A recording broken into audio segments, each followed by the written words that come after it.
Mexico City. Even today, the image of the Lady of Guadalupe surprises the world with its enigmas. It appeared mysteriously on the cloak of a Chichimeca Amerindian and is affectionately known as the Morenita because its features appear to be half-caste. For about 500 years, Guadalupe has been a symbol for believers of Latin America. Religious tradition tells that 10 years after the conquest of the Aztec capital, later known as Mexico City, at dawn on December the 9th, 1531, the Amerindian Juan Diego was traveling to Tlatelolco. As he traveled across Mount Tepeyac, he was attracted by the harmonious song of birds from the peak where the sun was rising. He moved towards the peak of the hill. He heard a voice quietly calling him and saw a girl standing in a bright light. She spoke to him in the cultured language of the Aztecs, Nahuatl.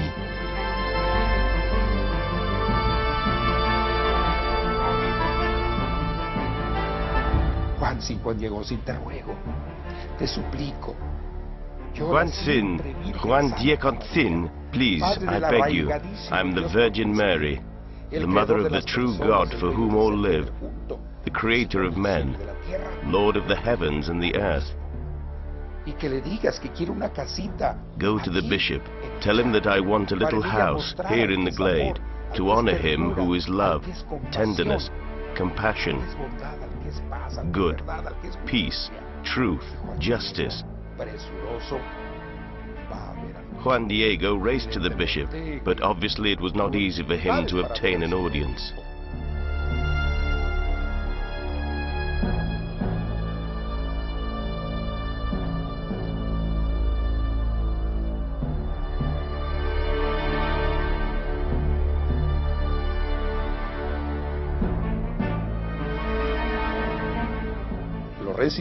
Finally he was received, but the bishop did not believe him and said, I will listen to you later, when I have time.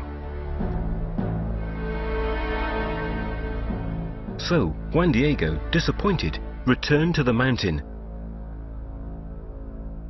That same day, he climbed Mount Tepeyac once again, and once again met Mary. Juan Diego humbly asked whether it would be better to send someone more important than himself. But Mary answered, Ve mañana otra vez al obispo. Ve y dile que quiero aquí mi casita. Tomorrow, return to the bishop and tell him that I want my little sacred house, my little temple. Al día siguiente, domingo, the next day, Sunday afternoon, Juan Diego returned to the bishop.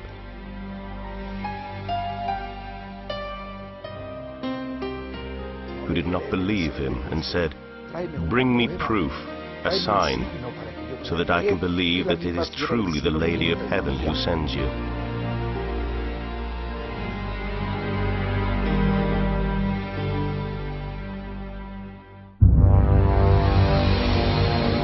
Juan de Zumarraga, this was the name of the first bishop of the city of Mexico, ordered some monks to follow the Amerindian.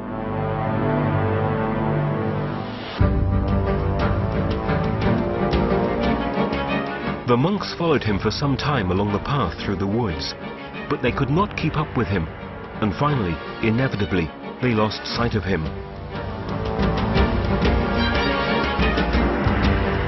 Once on the peak of Mount Tepeyac, Juan Diego met Mary once again.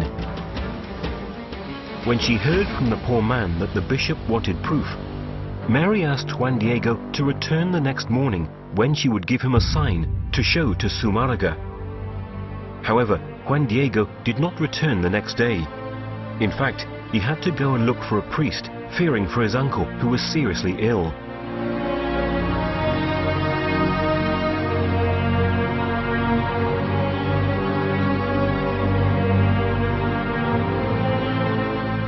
He had promised himself that he would see the lady the following day, but to his great surprise, she met him anyway. Juan Diego, what concerns you? What are you worried about? What is happening? After listening to Juan Diego's explanation, Mary said, No te preocupes. Don't worry. Your uncle has already recovered. Am I, your mother, not here? Now listen. Go to the place where we first met, where we have met before. There you will find some flowers. Pick them and bring them to me. Juan Diego immediately went to fetch the flowers, wrapped them in his cloak, and took them to the lady.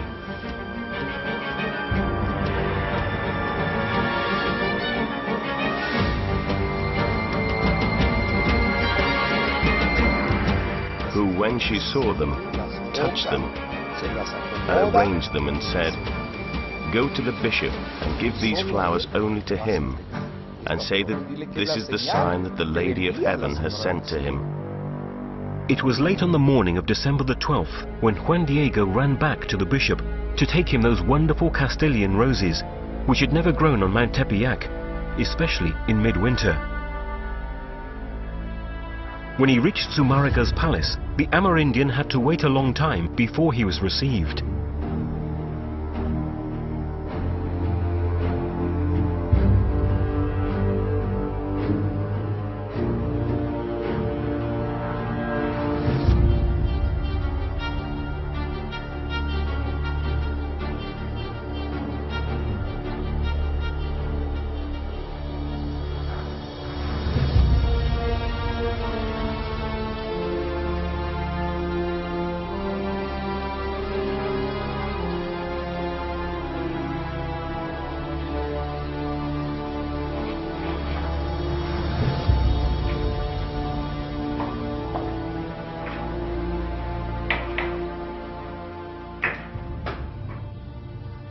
When he stood before the bishop, Juan Diego told him of his conversation with Mary and opened his cloak to show the flowers.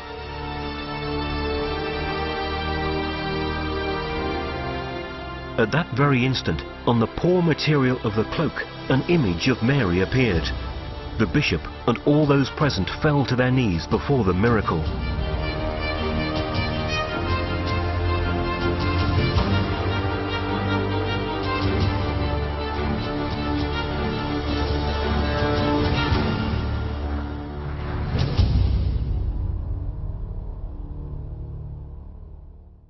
Juan Diego, having fulfilled his task, returned to the uncle he had left the day before. His uncle told him that the Virgin had appeared at his bedside, introducing herself with the name Guadalupe. The story of Juan Diego and the Virgin of Guadalupe soon spread by word of mouth, as in the Aztec tradition. There are numerous written sources and local writings that mention this event. It has therefore been possible to verify that the people in this story truly existed. Amongst the local sources closest to the time of the events, there is one that is considered a masterpiece. Its name means, "Here it is told." It is the faithful and historical document of the apparitions of Our Lady, written just 20 years after the apparitions of Our Lady. It is beautiful from the historical, poetic and literary point of view. The most important document is the Nican Mopowa. Undoubtedly, it is one of the most important and ancient. The oldest copy, which is held in the New York Public Archives in the Lenox collection, was written by Antonio Valeriano, an educated Amerindian who studied both Spanish and Latin with the Franciscans, so that he wrote with Latin characters, but with Nahuatl sounds. This and other sources, such as the Code 1548, also known as the Códice Escalada, dating from the year of Juan Diego's death, have been carefully analyzed by the Church. In 1990, Pope John Paul II beatified the Amerindian. Saint Juan Diego thus became the first lay Amerindian to be canonized in the history of Christianity. Juan Diego's tilma, on which the image of the Morenita appeared, was a poor cloak, also known as an ayate, used by the poorest Amerindians.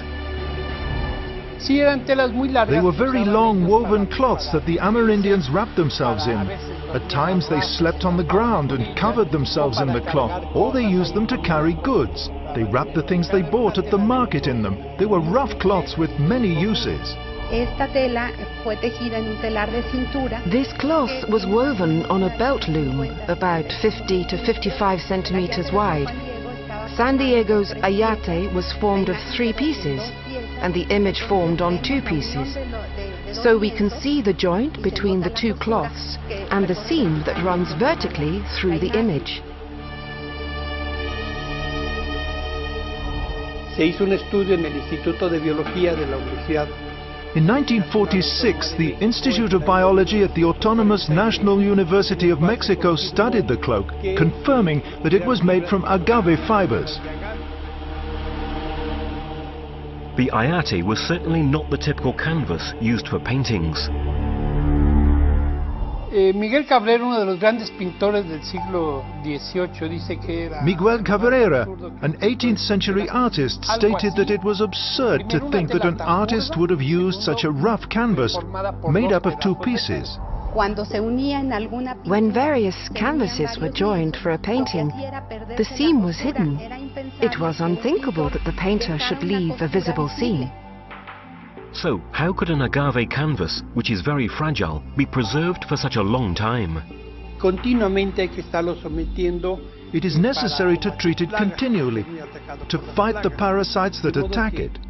That is to say, for example, unlike a linen cloth, which is very durable, agave fibers only last for a very short time. This topic has been a surprise for many investigators, since the fabric has been conserved for more than 475 years. Unlike other fabrics made of material very similar to that of the ayate, which have not lasted for more than 10 years. For instance, a painting by Rafael Gutierrez, dating from the late 18th century, located in the Chiesa del Pochito, very close to the ancient basilica, did not last more than 10 years. After 8 years, all the colors used had changed, the fabric had deteriorated badly, the fibers had broken, despite the fact that it had been protected with glass from the very start.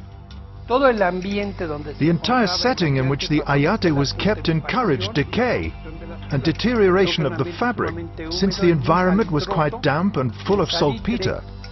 Saltpeter attacks stone and crumbles it.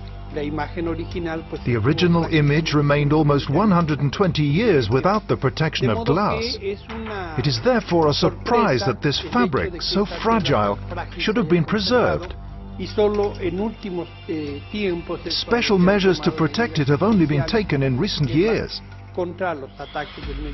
Recently, studies have been carried out that show that the fabric is still not decaying. Moreover, it must be said that the tilma has survived an incident in which nitric acid was poured onto the fabric, an event that caused the appearance of a spot which is inexplicably disappearing. There is more. A bomb that exploded in 1921 during an attack destroyed everything, even bending a massive bronze crucifix, while the image was the only thing that remained intact. Also, the way in which the image is fixed onto the fabric is still a mystery. In the tilma there is no what we call imprimatur, which is the preparation that painters have to carry out to eliminate the irregularities in the fabric, to fill in the interstices and create a suitable surface so that the paint will stick, so that it will fix. In the case of the tilma, already in 1666 there was proof that this preparation did not exist. The weave of the tilma is so open that you can see through it. Even the brilliance of the colors of the image of Guadalupe does not seem to have dimmed with time. We have descriptions of what it looked like throughout history, and the colors are still the same. There are paintings that preserve their colors because they have a base of paint, a final varnish that preserves the colors. But even so, the varnish that was applied oxidizes with time. In painting, to create the sense of volume and depth, layers of color are used, various brushstrokes of different hues. In the image of the Virgin of Guadalupe, the ayate seems to have the volume created from a single brushstroke, a single layer of color. What is more, there is a very surprising fact. It is a very rough canvas, because we can see knots and areas with thick weave. In the lips of the Virgin, it is precisely the thick weave that gives this impression of volume. That is, the imperfections in the fabric have been used to create this face. You can see images of Guadalupe all over the world and copies by various painters, and no one has been able to copy the face. In the 1980s, with infrared photography, a technique that is still used, for example, in the critical studies of ancient paintings, Professors Jody Smith and Philip Callahan, who work at NASA, confirmed that the tilma had not been prepared for painting. They also said that there was a total absence of brushstrokes. No strokes. No technique of known painters. What is more,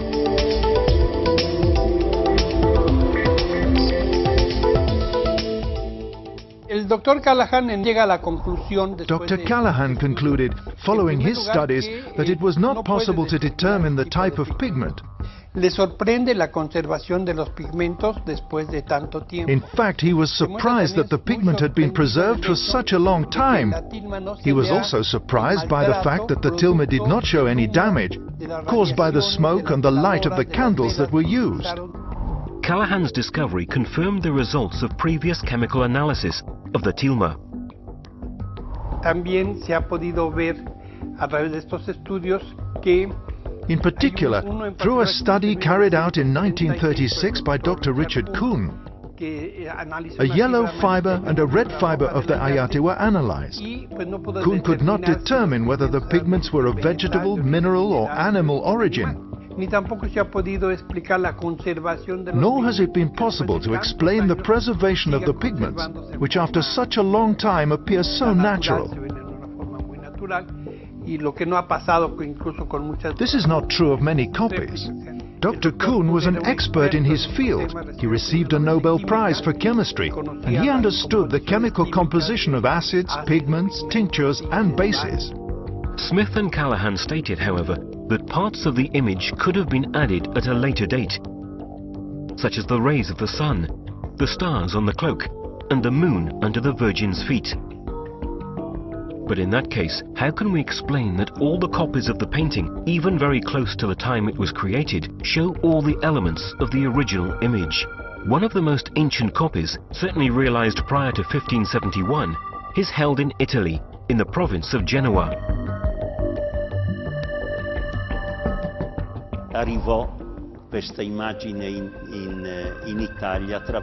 This image came to Italy through Philip II, King of Spain, who received it as a gift from the second bishop of the city of Mexico. Philip II in turn gave it to an admiral of his fleet, who was Genovese Andrea Doria. Tradition says that Andrea Doria carried this image with him, hanging it in the principal galleon of the Catholic fleet of the waters of Lepanto, where Christianity conquered the Turks. In the 70s, Father Mario Rojas, an expert in the Aztec population, showed that the image of Guadalupe is a true Mesoamerican code, full of symbols from the Nahuatl culture. Everything that we find in the image of Our Lady has a meaning.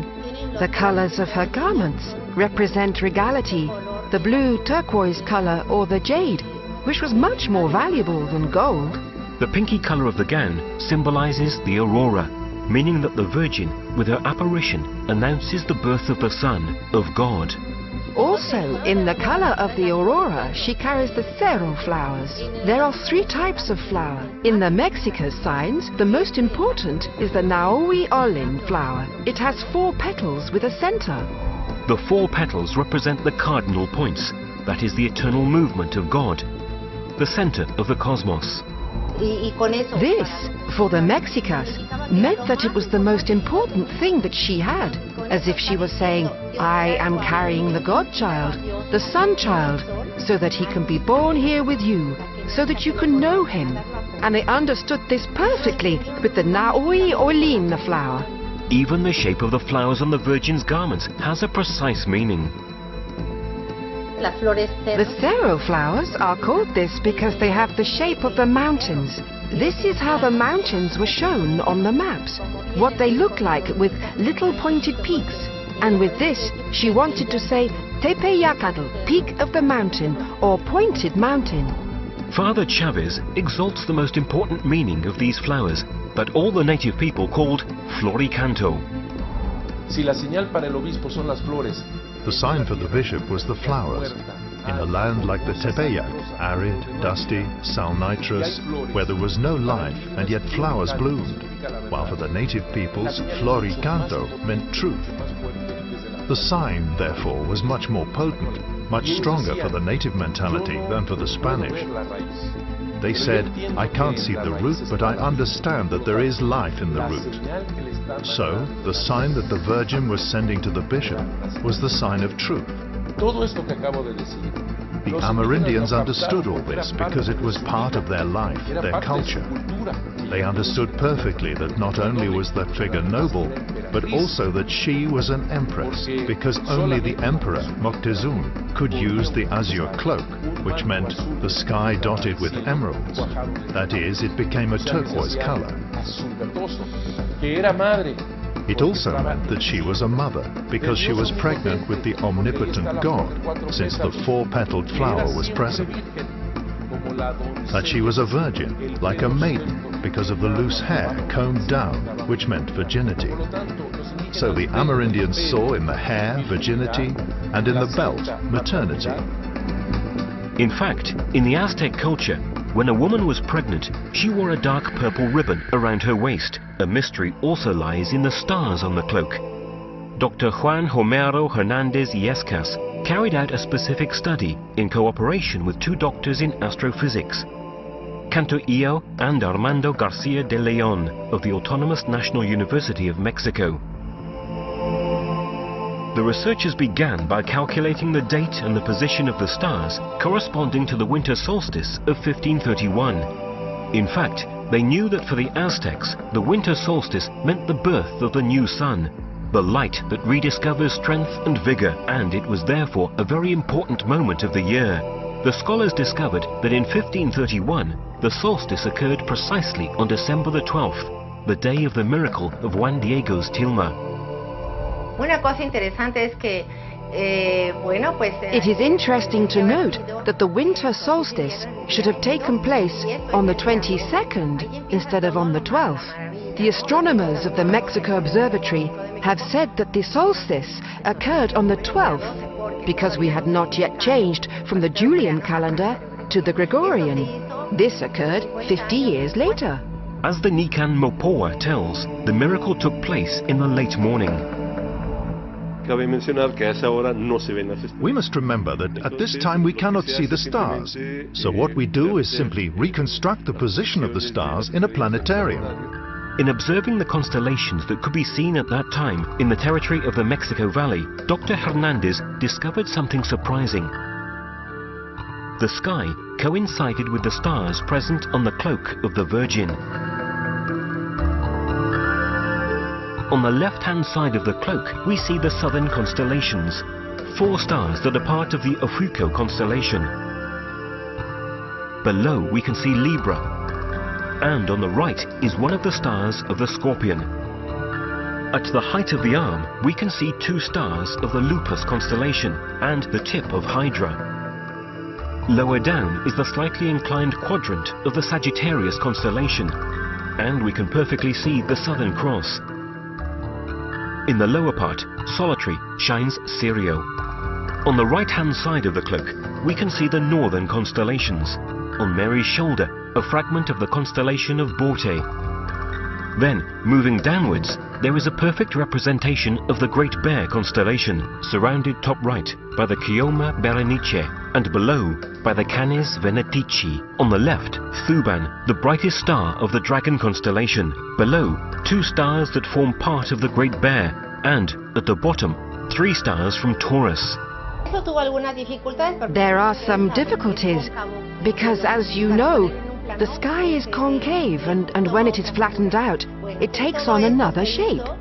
Initially, attempts were made to represent the stars as we see them from the Earth, but that doesn't work.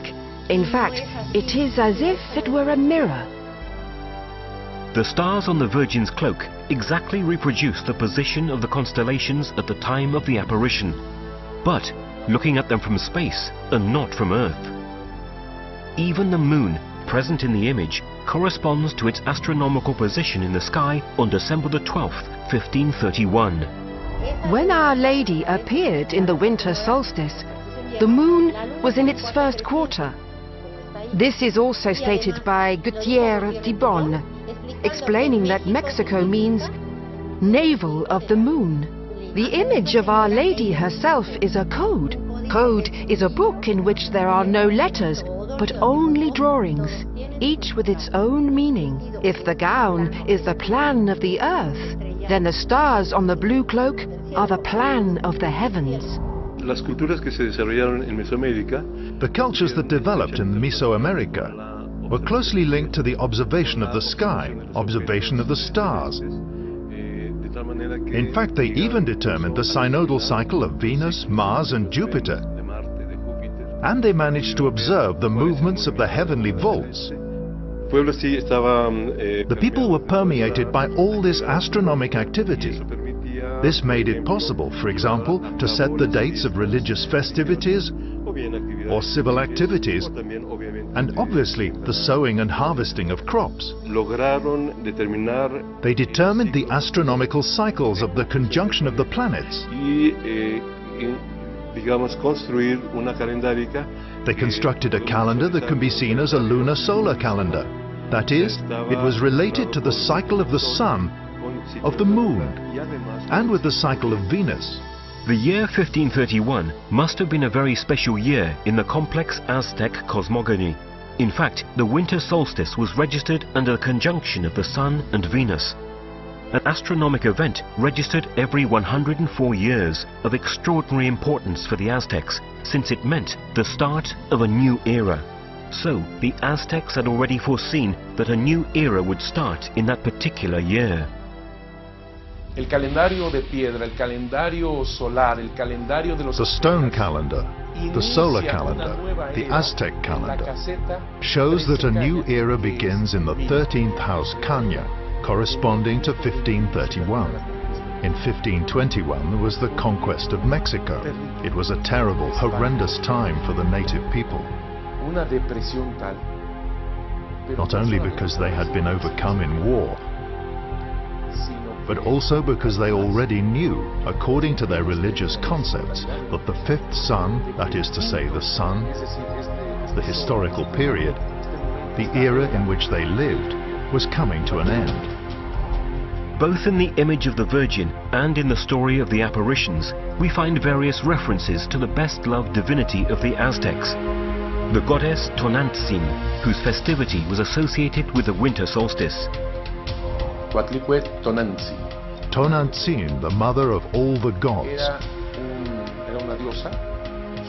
was a goddess whose temple stood on the slopes of Tepeyac. It even seems that the Amerindians initially called Guadalupe by the name of this goddess, almost recognizing the same divinity in her.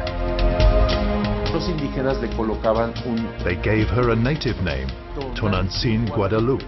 Tonantzin is not a name, but a title. Our Little Mother, in a reverential form.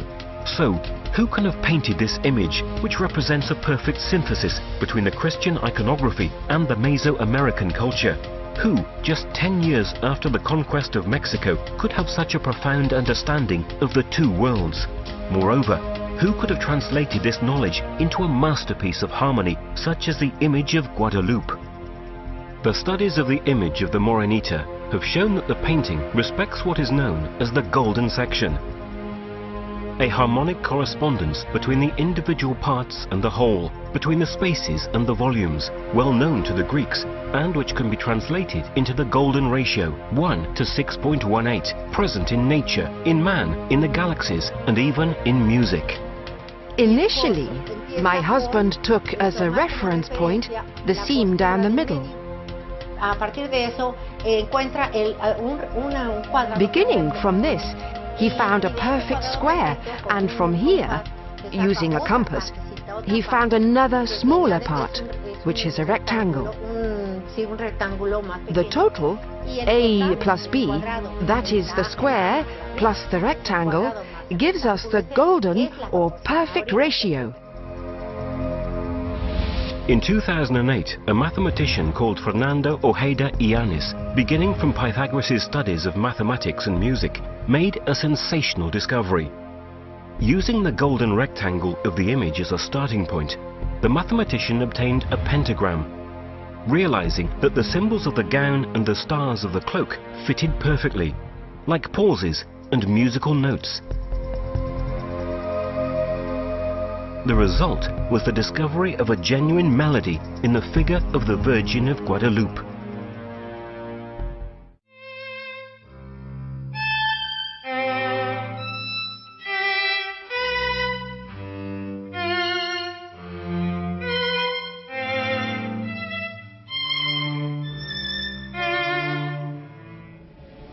But the wonders that surround Guadalupe do not end here. The Peruvian engineer Jose Aste Tosman, taking up studies carried out in the 60s, according to which there are human figures reflected in the eyes of the Virgin, made an exceptional discovery. Para hacer este estudio lo que utilicé fue la tecnología que estábamos usando en el centro donde yo estaba. To carry out this study, I used the technology used in the center where I work, which is known as digital image process. It is the same technology that the NASA uses to study the images sent from space. Muchas entidades utilizan también para estudiar imágenes. And many institutions use it to study.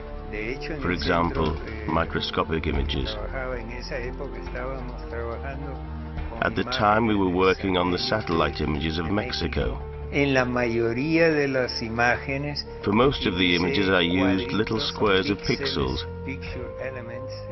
picture elements of 25 by 25 micron, or thousandths of a millimeter, which give 1600 dots per square millimeter.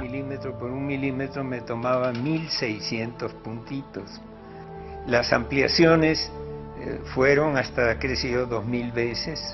The images were enlarged 2,000 times to attain very specific details. Y hablamos cronológicamente, digamos, el primero que yo descubrí que me llamó mucho la atención. Following a chronological order, the first figure that I found and that attracted my attention was that of a native man, sitting with his legs crossed as the Mexicans used to do at the time. It is very detailed. The seated native wears a ring in his ear. The thickness is as fine as a hair. The professor also identified what is said to be the figure of the bishop, and which corresponds perfectly to paintings from the period in which Juan de Zumárraga is portrayed. Then there is the figure of Juan Diego with a tilma around his neck. Luego encontré algo que me llamó la atención. Then I found something that really attracted my attention. It was a black woman, who I later found out actually existed in history. Then, near what was supposed to be the bishop, I saw a white man.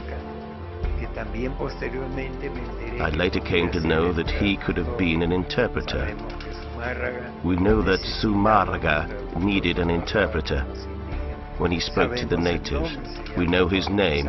He was called Juan González. The last figures discovered by Tonsman belong to a family group.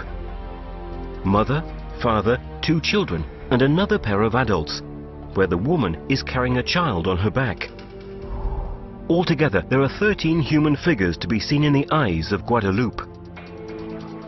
According to the laws known as Purkine Sampson, from the name of the scientists who discovered them, when our eyes reflect something, up to 3 images of the same object can form.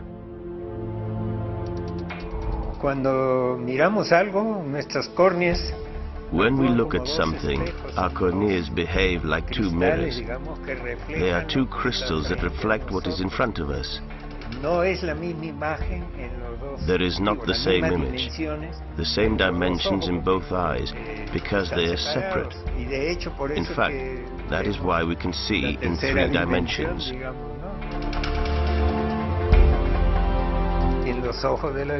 In the eyes of the Virgin, there are 13 joint images, but they are grouped in 2 scenes. One of the questions people often ask is, if the Virgin was in the tilma, how can she see Juan Diego?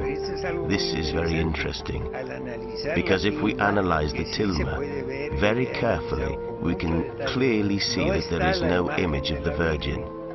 It is as if it were just a few instants before the image was impressed.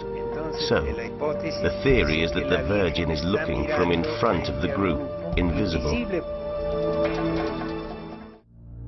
The Morenita appeared to Juan Diego's uncle and healed him, and revealed her name to him, Guadalupe.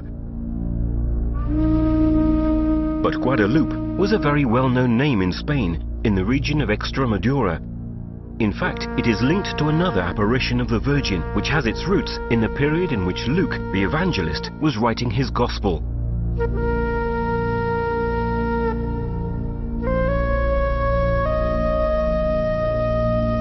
Not having known Jesus personally, St. Luke interrogated all those who'd had the opportunity to listen to him or to meet him, gathering numerous testimonies. The Apostle St. Paul played a fundamental role in the writing of his Gospel. The evangelist accompanied him on his long journeys from Palestine to Greece, asking him numerous questions about Christ and his teachings. He was present when the apostle preached to the people.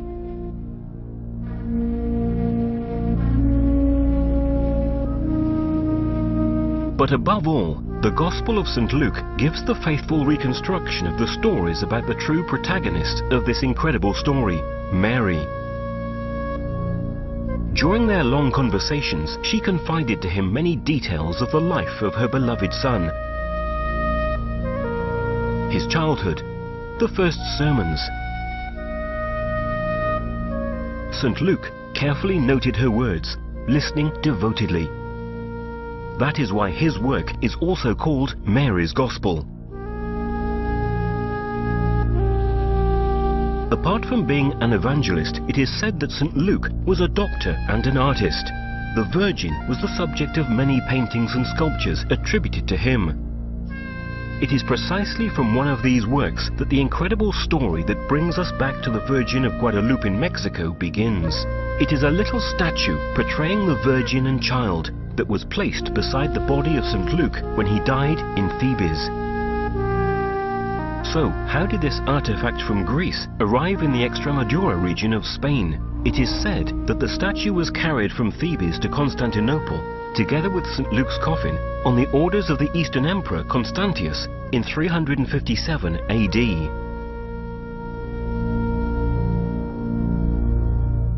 Con una grande processione fecero entrare. With a great procession, they brought the coffin of Luke into the church with all the imperial court. At the head of the procession was the Bishop of Constantinople, Macedonius, who held this statue on high while the procession proceeded towards the central altar. It is known that the statue was later given by the Eastern Emperor Maurice to the future Pope Gregory the Great, at the time when he was at the court as the Pope's ambassador. When he returned to Rome, Gregory had 2 images of the Virgin. One was a painting. The other was a small wooden statue that he took with him to his cell at Celio. Shortly afterwards, in 590 AD, Gregory was elected Pope. But the statue by St. Luke did not remain in Rome for long. Gregorio decise di regalarla. Gregory decided to donate it to a friend of his, Un uomo a very spiritual and intelligent man, Leandro, the Bishop of Seville.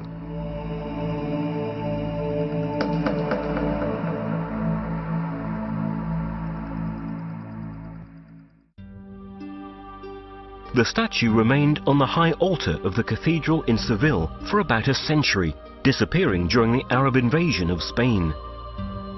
Tradition says that the clerics took it in order to take it to safety. They put it in a sack and fled to the west. They took the old Roman road, the Via dei Lusitani, which crossed Portugal from north to south. They stopped in Merida for some time, and then continued their flight from the invaders, reaching Cáceres in the heart of Extremadura. Following a stream, they came to the edge of a wood and stopped there. They decided that this was a suitable place to hide the precious statue. They began to dig a hole. They pulled out the statue. They looked at it devotedly, knowing that they would never see it again. Then, they put it into the sack and buried it.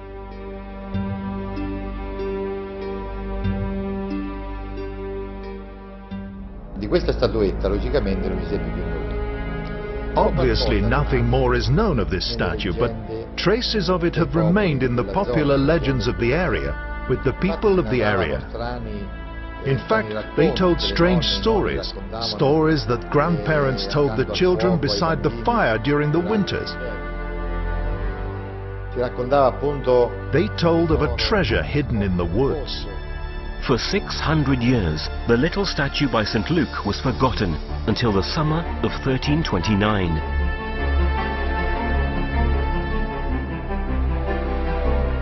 Tradition tells that in that year, Gil Cordero, a herdsman from Cáceres, went into the woods to look for a cow that had strayed from his herd. He wandered around for 3 long days, walking the rough tracks of Extremadura. Gil had lost all hope of finding his cow.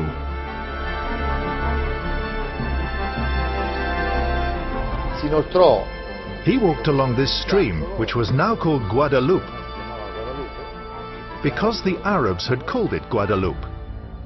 Finally, in a little clearing, he saw his cow lying on the ground, dead. Si avvicina alla vacca, almeno per He went over to the cow to skin it, and at least to get some leather, and instead, the cow stood up.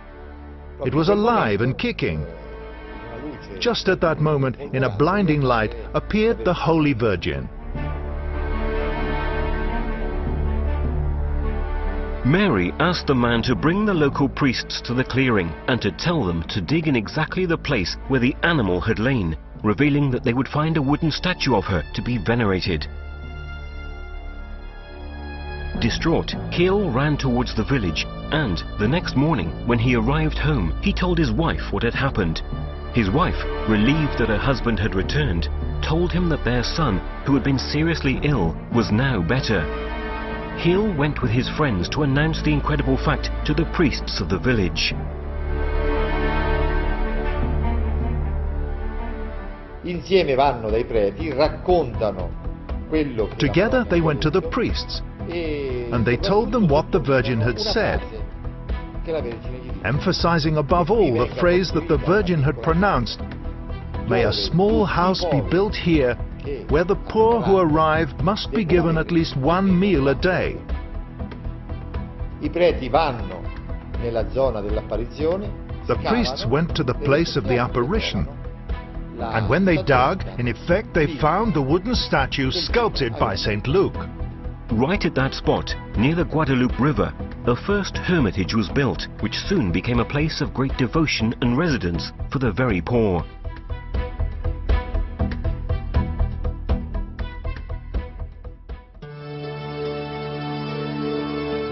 Subsequently, the King and Queen of Spain, Isabella and Ferdinando, had the habit of visiting this sanctuary. Addirittura vi costruirono una casa. They even built a house, their residence. E da quel posto... And from that place they signed many decrees, many laws. Questi decreti fu appunto... One of these decrees was whether or not to finance the adventure of Christopher Columbus. There are still many proofs of Christopher Columbus's particular devotion to the Virgin of Guadalupe in Extremadura. A significant episode is reported in his ship's log.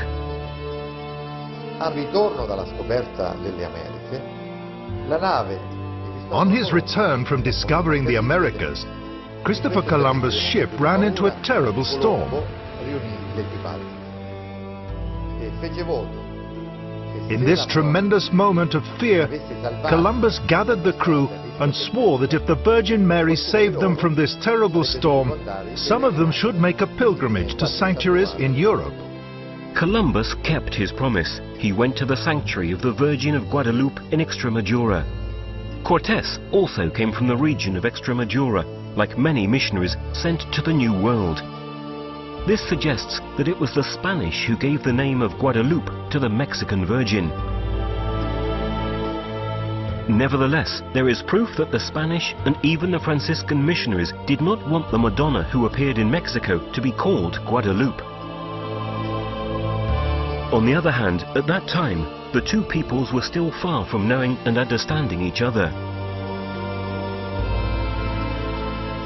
Following the edict of Charles V, the minister of the Franciscans in Spain, Francisco de los Angeles sent to the Amerindians a group of missionaries known as the 12 Apostles of Mexico, but they were not able to convert the population.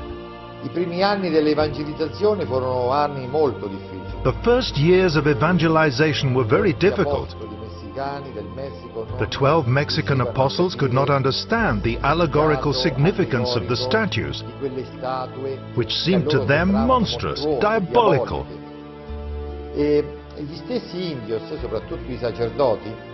And the Amerindians themselves, above all the priests, could not understand why these men, so holy, who brought a message of peace, who brought a message of brotherhood, were any different from their white Spanish brothers who tortured, imprisoned and killed them. Li torturavano, li privavano della libertà, li ammazzavano.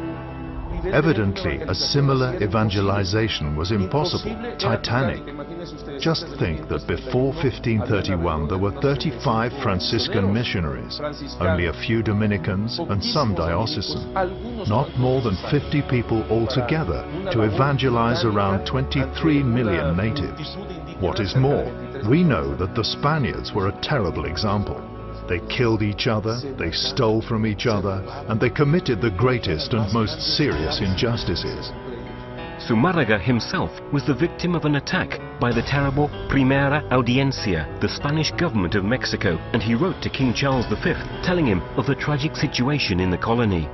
This reference to the bishop is very important. For me, it is the key. That is, the Virgin of Guadalupe came for the Amerindians, who were living the tragedy of the conquest, of the diseases. Their world was collapsing. She also came for the Spaniards, who were destroying each other, and who even tried to kill their own bishop. She came to resolve the problems of everyone, not only the native population. She also spoke to the Spaniards of the time, and to the half-castes who were being born. En ella se hermanaron dos grandes pueblos. Two great peoples united in her, humanly irreconcilable, with different visions, with distinct cosmogonies, a different concept of God, of man, of nature, and yet in Mary we are all united. In Mary we are integrated. The breadth of the message that the Virgin of Guadalupe incarnated in her image was enormous for Latin America. Guadalupe arrived to give dignity and protection to all, personifying with her half-caste features the birth of a new race, the fruit of union and integration. That is why Guadalupe has become the symbol of the Mexican population, which was born from that encounter, at first very violent. In her, we can see a sort of futurism. because the first half-castes were born in 1521 and the Virgin appeared in 1531. The image of the Morenita is the only example of perfect multiculturalism in history, because Mary reached both the hearts of the Amerindians, who immediately understood from her image that they could trust her, and of the Spaniards, who recognized her, understanding the dignity of the native peoples that she represented, personifying the symbols of that culture. All this had an incredible impact. The annals of history tell us that after the apparitions, millions of Amerindians were baptized. Not thousands, but millions. The apparition of the Holy Virgin enormously helped the evangelization project, which was facing extreme difficulties. Salta a la vista que en condiciones tan demandantes, It is clear that an inexplicable external factor helped the mass conversion that took place here, in the center of Mexico. This external factor was the Holy Virgin. We believe in this. La imagen guadalupana parece ser The Guadalupe image seems to have what we could call the gift of tongues. That is, it speaks to everyone with their own language. To the scientists in science, to historians in history, to anthropologists in anthropology. And as time passes, we can think that the 16th century apparitions spoke to the Amerindians through this image, which for them was a code. For them, the image was a way of communicating, and in it they saw and read a series of messages, a message of love.